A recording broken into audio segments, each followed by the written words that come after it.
Vedare tinokugamuchirai zvekare kune chimwe chirongwa pano paZim Facebook Secrets and Confessions. Tadzoka zvekare nemamwe mamessages. Regai tibva tapinda mumamessages atadzoka takakubatirai. Hanzi hello Nashi, inini ndakangosiyiwa nemurume wangu. Pandakaona kuti ndainge ndasiyiwa nemurume, ndokubva ndadecida kuti ndinge ndichidzoka zvangu kuno kuZimbabwe, ndokubva ndatanga kuita zvelife yangu. Apa murume nawo ava kuti ari kuda kudzoka kuti tinge tichigarisana zvekare. Apa ndangosarirwa nemwedzi kuti ndinge ndichiwanikwa nemurume uyo wandigere naye. Ndiri mukadzi akamboroorwa, ndokubva ndatoitawo vana vangu. Murume wangu uyu ainge achishanda kuSouth Africa, inini ndainge ndigere kuno kumusha.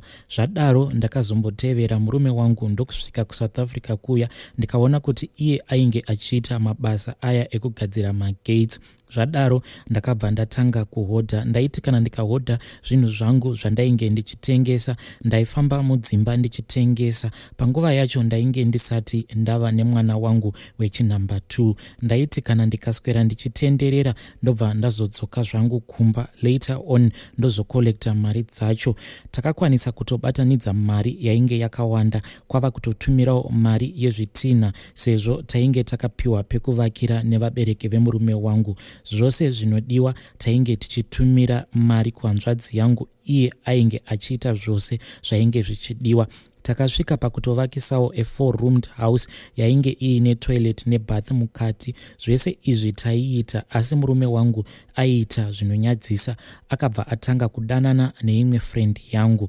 Apa ndiye wandainge ndichitoudza nhamo dzangu iye friend yangu, but akazotanga kudanana nemurume wangu. Kuti ndinge ndichizozvibata zvinhu izvi ndakangozvionawo mufoni mahabhi. That day ndainge ndichida kufona, ndokubva ndaona kuti nhamba dzacho dzakabuda dzainge dzakanzi Baby. Pandakaona nhamba dzeshamwari yangu dzakanyorwa kunzi Baby, ndakabva ndafunga kuti maybe ndainge ndatadza kuona, ndokubva ndazofona ndikaona kuti zveshuwa ndiye ainge ari shamwari yangu. Handina kubvunza friend yangu, ndakangomupa example yekuti iye akaroorwa, ko kana inini ndikazodanana nemurume wako unoita sei? Iye akangoita kakuvhunduka, ndokuzoti unopera ushamwari, ndokubva tangoseka zvedu. Ndakazoti ndadzokera kumba, ndokubva ndabvunza Habi, but Habi akaramba akati ndipe foni. Tikabva tatanga kunetsana zvekusvika pakurovana. Inini ndakabva ndatora hembe dzake ndokubva ndadziisa panze. Inini kwava kupinda mumba, ndikabva ndakiya zvangu nemukati. Ndakanga ndakuvara zvekuti kumuka kwacho kwainge kuchitonetsa, nekuti Habi ainge andirova, ende kurova kwaainge akandiita aindirova nemabhutsu kumusana. Akazoti adzoka ainge aina sekuru vake. Pandakaona kuti ainge aina sekuru vake ndo pandakazomunzwisisa, asi ndainge ndisingade kutaura naye. Ndainge ndava kutomuvenga zvekuti kuenda kwakaita sekuru ndaisatombutaura naye kana kuita sei. Ndaingoconcentrata nefoni yangu. Chero akati mvura ndaisamupa, aingopedzisira asimuka ega obva anotora. Hazvina kana kuzomboperera ipapo. Akanga ava kudanana nerimwewo hure rainge richitozikanwa mubhawa kuti rainge riri hure. Zvese izvi ndaiti kana ndikada kuzvibvunza ndainge ndava kungorohwa, asi ndaingoshingirira nekuda kwekuti imba yangu ndainge ndichida. Zvakazotanga kuoma, ndipo patakazogara pasi akati iwewe chimbodzokera kuZimbabwe sezvo tainge tapedza kuvaka. Iye akabva ati aizotevera kana atengesa zvimwe zvinhu zvainge zviri ikoko kuSouth Africa. Ndakabva ndaenda zvangu kuZimbabwe. Pandakasvika kuZimbabwe ndakabva ndagara for about 6 months. Munhu haana kana kumbodzoka. Dzamara foni yake yava kusaita. Ndakanga ndava kusamutsvaka. Mazuva ekutanga ndakati zvimwe kuda munhu achauya, but ndakatoona kuti painge patopera gore nemimwe mwedzi. Ndokubva ndatanga kutsvaka zvangu basa kuitira kuti vana vangu vange vachiwanawo something, sezvo iye ainge ava munhu ainge ava kusatumira kana mari. Ndainge ndichishanda. Mukunoshanda ikoko ndo mandakazowanawo umwe murume uyo akati anoda kuti ange achifambidzana neni. Iye akabva andiudzawo kuti aivawo nemwana wake. Inini sezvo ndainge ndiinewo vana vangu akabva ati haisi problem. Murume uyu ndaingoti kana ndikangomuudza kuti vana vangu havana chakati, vana vari kuda chakati, kungomuudza chete kuti vari kuda hembe oro kuti mwana arwara, aibva atomhanya mhanya. Kunyange ari busy aibva atoita time yekuti ange achizotiona. Sometimes aitotumira mari then kana ava free obva azouya. Takazoronga kuti inini ndinge ndichisiya basa ndobva ndatsvaka imba, iye obva auya nemwana, inini ndobva ndatorawo vana vangu kumusha tobva tatanga kugara tose. Ndakabva ndaita saizvozvo. Kwakazoti kwapera rimwe gore ndakabva ndazoona message yainge ichibva kushamwari yangu uyo ainge ari kuSouth Africa. Ndiye akazotanga kundiudza kuti murume wangu akazodanana neumwe mukadzi wemunhu ndokubva apisirwa zvinhu zvose including motikari yandainge ndakasiya ainayo. Iniwo ndakabva ndati sezvo munhu uyu ainge ava kusataura neni ende iye ainge akati haachandide ende airakidza kuti haachadzoki kuZimbabwe, ndakabva ndangoti hapana chakaipa. Ndakabva ndangotiwo sezvo ndainge ndaonawo anondida ainge asingandirove sezvandainge ndichiitwa nemurume wangu, ndikabva ndangoti uyu ndiye wandichazoita murume wangu. But murume wangu akazotanga kufona, uyo ainge ari murume wangu wekudhara akazotanga kufona ende akatanga kufona zvamanje manje achiti ava kuda kudzoka kumba. Ndakabva ndamuudza kuti why uri kuti wava kuda kudzoka, now ndava neumwe murume apa pose apa pawainge usingafoni wainge uri kupi pese apa, kasi wava kungoda kungoparadza imba yangu ka. Iye akabva ati ari kuda kudzoka. Pandakaona kuti murume wangu uyu wekudhara ainge ava kungoramba achingotsikirirana neni achiti ari kuda kuti tinge tichidzokerana, wangu habi wandigere naye ndakabva ndamuudza zvose zvandainge ndichiudzwa neex-husband. Iye habi pandakamuudza akabva ati kana iwewe uchimuda ende kana murume uyu achikuda dzokera naye, nekuti handidi zvekuti ndinge ndichinetsana newe zvekare ndichinetsana naye. Kana iye achikuda ngaauye andione azive kuti ndine mimwe mibvunzo yandiinayo yandinoda kuti ndinge ndichizomubvunza. Saka pandakaona kuti ndainge ndaudzwa zvose izvi nahabi wandigere naye, ndakabva ndafona iye habi aripo ndichifonera ex-husband yangu. Asi ndakati ndafona kudaro ex-husband haana kana kumbogara ambonzwisisa zvose zvandainge ndichimuudza pafoni. Akabva atoti ari kutsvaka pacho pandinogara, zvinorakidza kuti munhu ari kuda kuti ange achindiparadzira imba. Ipapo handichazivi kuti ndoita sei. Mukoma, please help me. Ndoparadzirwa imba here neex-husband yangu? Ndibatsireiwo vedare ipapo. Vadiwa vateereri, ndo message yandakatumidzirwa navanzvadzi vedu zvakangooma hazvo vedu we. Please let us cancel here in the comment section. I think vanzvadzi, you must make a quick decision, otherwise munokwanisa kuzotoparadzirwa imba yenyu. Ngatitaurei navo mucomment section. Regai tibva taenda panyaya yedu inotevera. Hanzi makadii zvenyu mukomanashi, ndinokumbirawo kuti munge muchindipostirawo nyaya yangu makavigawo chitupa changu.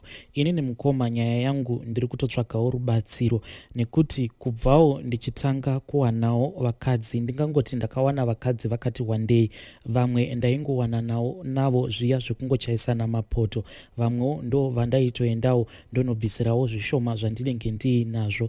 But pavakadzi vose vandainge ndakawana, chikonzero chainge chichikonzeresa kuti ndinge ndichiti ndagara neuyu mangwana ndagara neuyu yainge iri nyaya yekuti pavakadzi vose vandakagara navo kumashure uko hapana kana wani zvake ainge akambobatirawo pamuviri. Vamwe vandakatosangana navo vainge vachitori mhandara zvekuti ndaitozvivimbisa kuti uyu wandazowana apa ndinokwanisa kuzotoitirwa mwana, but taitosvika mukuparadzana pasina kana mwana ainge ambobuda. Uyu mukadzi uyu kuti mimba yake izotobata yainge itoriwo nhau yekuti takasanganawo kunyika kwevatorwa uko kwandainge ndiri panguva yacho, ndo pandainge ndakasangana nemukadzi uyu.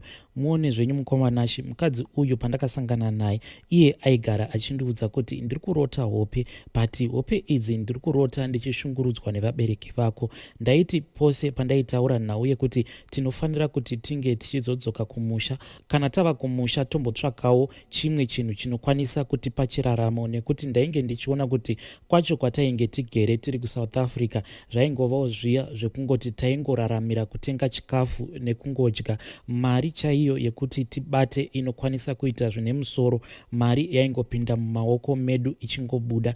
Asi ndaiti pose pandinenge ndaronga kuti tinofanira kunge tichisimuka tichibva kuSouth Africa tichidzoka kumusha kwedu, mudzimai wangu aibva andiudza kuti ndiri kurota amai vako, but amai vako ndiri kuvarota vakamira murodhi vachiita kunge vari kuda kukonzeresa accident. Iye mudzimai wangu aiti pose paairota amai vangu vakamira mutara vachida kukonzeresa accident, aiti motikari yacho yatinenge tiri isusu painenge yava kudarika apo panenge pakamira amai vangu, hanzi motikari iyoyo yaibva yangobheuka, asi mumotikari imomo ndini chete nemudzimai wangu tiri 2 ndisu tega taingofa, asi vamwe vose vaibva vararama. Saka nekuda kwehope idzi dzaingoramba dzichingorotiwa nemudzimai wangu, zvekare nekamwe kakunetsana kandainge ndava kuita nevabereki vangu panguva yekuti ndakatanga kugarisana nemukadzi wangu uyu, tainge tava kusanyatsokunzwisisana nevabereki vangu, zvakabva zvakonzeresa kuti ndinge ndichinonoka kubva kuSouth Africa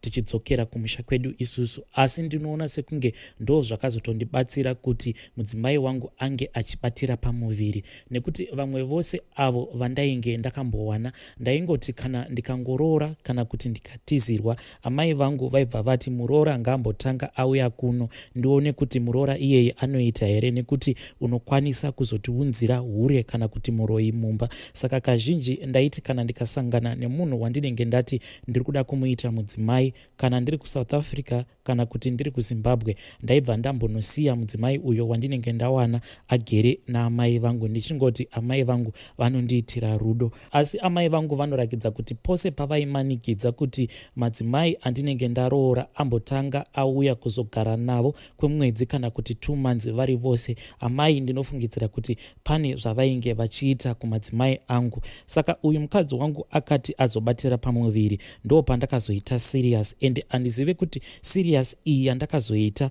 kwainge kuri kudaidzwa naamai kana kuti pane zvimwe zvainge zvichingoitika, nekuti ndinorangarira kumashure uko ndine vamwe mukoma vangu vainge vakamboroverawo John. Ivo amai vakangotaura ka1 vakati muchaona zvenyu kana ndava kuda kuti ange achidzoka kunyangwe netsoka anosvika pano, ende hapana kana kuzombopera maweeks takabva tangoona mukoma vachiuya, but shoko ravakataura vakangosvika vakati amai, zvino kana muchindidzosa nenzira dzakadai hamunzwewo kurwadziwa here? Sei musinawo mweya wekurera sevamwe vabereki, zvekutiwo kana mwana ari musango munge muchimupawo mablessings enyu kuti kwaanenge ari ikoko akwanise kubatawo chinobudirira. But ivo amai vakabva vangoti kuna mukoma, zvawaita izvi watondipuma uroyi. Mukoma ivavo havana kana kumbotora nguva ndokubva vangoshayika. Mukoma vakangoshayika vasina kana chinhu, havana kana mwana wavakakwanisa kuita. Mukoma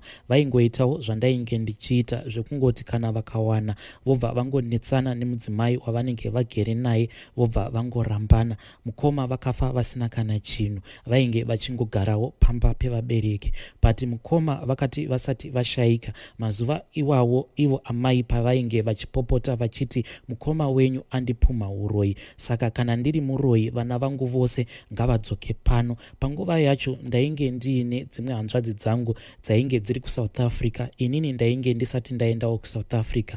Kana ndikakuudzai mukomanachi kuti takamboita nguva tose tiri 6 takaungana pamba pevabereki, ndainge ndiine dzimwe hanzvadzi dzangu dzainge dziri kuSouth Africa. Panguva yacho iniwo ndainge ndisati ndaenda kuSouth Africa.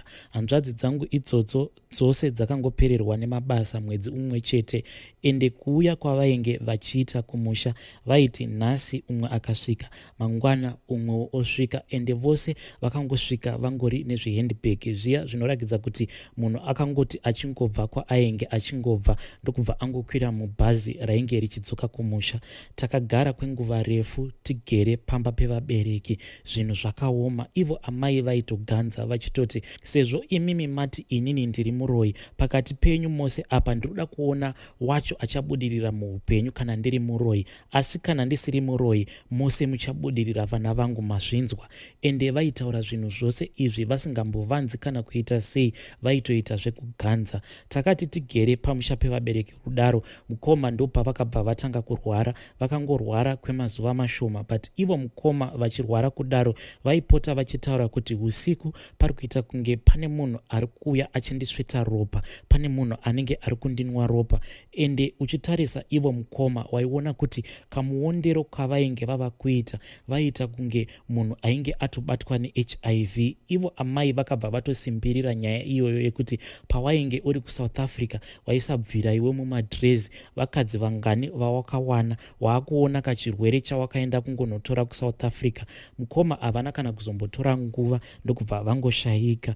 But pakazoshayika ivo Mukoma pakabva paitika shura, ndo pakatanga kuitika shura mumhuri medu, nekuti Mukoma musi wekuti tainge tichifanira kunovaviga takatoenda kumakuva zvakanaka-naka, uko kumakuva kwatinovigira vanhu veukama. Asi takati tiri kumakuva ikoko, amai vakabva vasimuka vachiti, musati maviga mwana wangu ndine mashoko andiri kuda kutanga ndataura. Saka amai pavainge vachitaura takabva tangoona vanhu vava kutiza. Vanhu vainge vachitiza ndevamwe vakadzi vainge vakamira kune rimwe saidi, vakangoti vainge vaona chiva pacho pavainge vakamira, ende kumasaidi ikoko ndo kwainge kwakamira amai. Saka chiva chiya patakazama kuti tinge tichichitsvaka chiva chiya ndokubva tachishaya. Takazoti vanhu vava kuenderera mberi nekuviga Mukoma. But kana ndikakuudzai kuti ivhu rainge raburitswa mugomba imomo patakazotanga kufushira mufi Mukoma, takati tichifushira kudaro, imwe hanzvadzi yangu ndo paakazoti,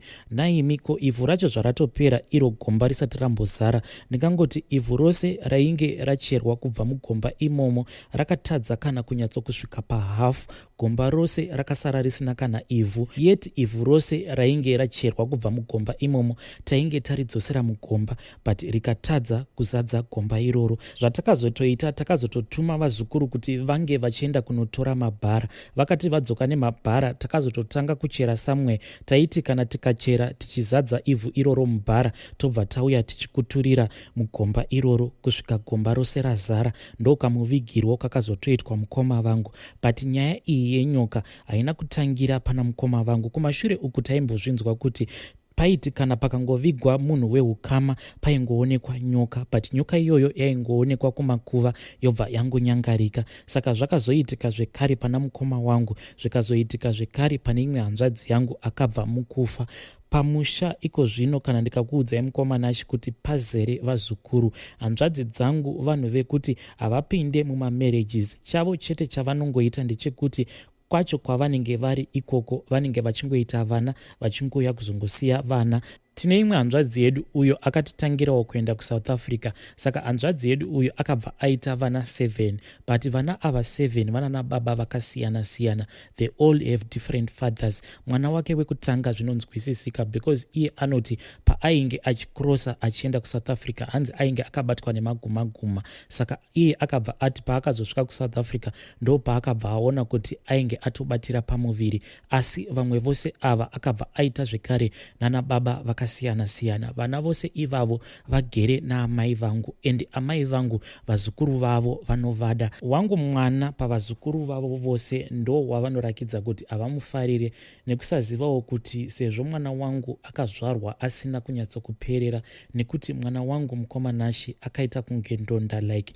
But zvinhu izvi zvakatangira mudzimai wangu paainge achiri akazvitakura. Pacho patakazosimuka mudzimai wangu mimba yake yainge yatova padhuze nekuti inge ichizvarwa. Saka takati tagara kumba naamai. Mudzimai wangu amai vaingopota vachiita kunge vanomutsvinyira aiti kana akasaita mabasa ake in time nekuti mimba yake yaiva neusimbe. Ivo amai vaibva vati uchazvara mwana ndonda, uchazvara mwana ndonda, nekuti hauna kunyatsoita jagged up. Saka ndo zvinondinetsa kuti pari zvino zvose zvainge zvichitaurwa naamai kuti iwewe uchazvara mwana ndonda nekuti haudi kusimbisa maoko ako awa, ndo zvakazobuda zvakaita mwana iyeye Mukoma. Kana ukamutarisa mwana iyeye haana kana utano zvachose.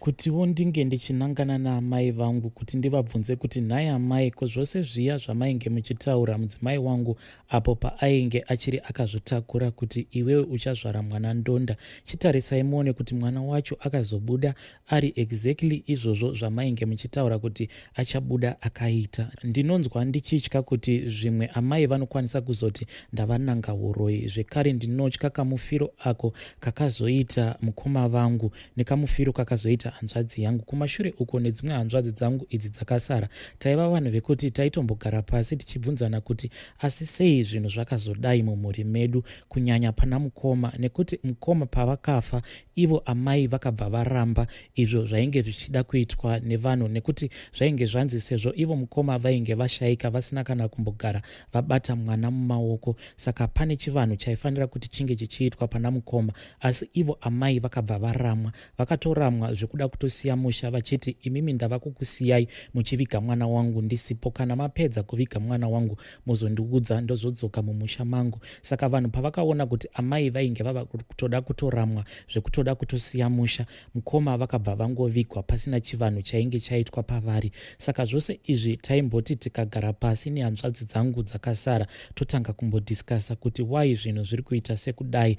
But pari zvino hanzvadzi dzangu dzose dzakabva dzangondipandukira, vanhu vekuti vavenga mudzimai wandigere naye ende vanogara vachingondishoropodza, zvekare vanenge vachingoshoropodza mudzimai wangu. Saka pari zvino wekuti ndinoti ndinokwanisa kumira naye handitomborina. Ndosaka ndauyawo pano pavadare venyu, handizive kuti ndinokwanisawo kuwana rubatsiro here Mukoma Nash. Kana mukapostawo nyaya yangu, please notify me.